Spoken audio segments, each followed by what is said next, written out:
J.K. Yadav Films present.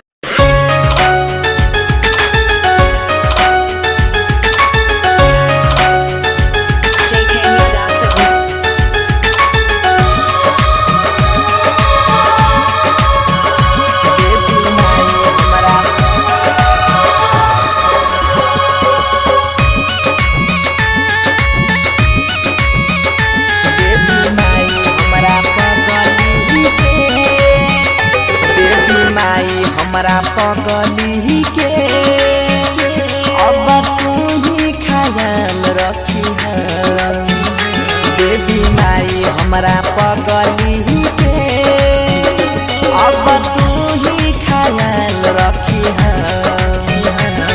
दुनिया में चाहे जहाँ भी रहे ओकरा के खुशहाल रखी दुनिया में चाहे जहाँ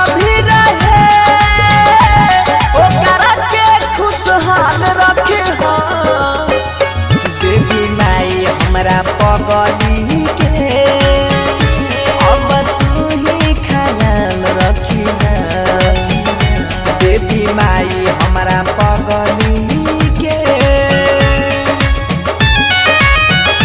देवी माई हमरा पगली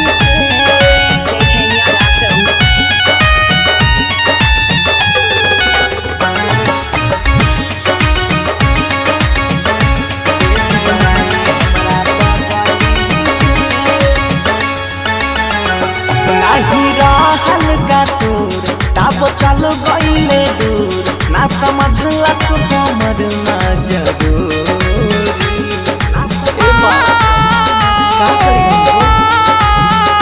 नहीं रहल कसूर तब चल गईले दूर ना समझलक हमर मजबूरी हम काटी चाहे तू खावा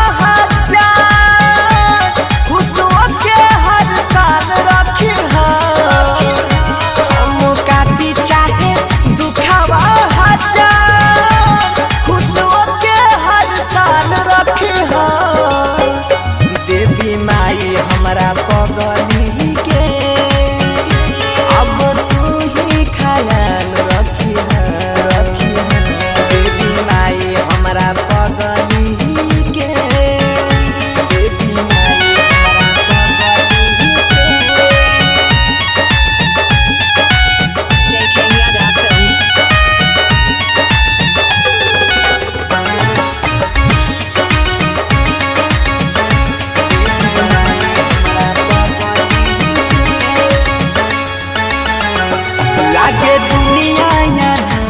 जसबी रही के मार तको जिहलन अकेला ये और क्या कर सकते माता लागे दुनिया यार जसबी रही के मार तको जिहलन अकेला ये कहे राइटर J.K. यादव बनसी जिंदगी में चल रखी कहे राइटर J.K. यादव बनसी जिंदगी में चल रखी देवी माई हमरा पगली के अब तू ही ख्याल रखी देवी माई हमरा पगली के J.K. Yadav Films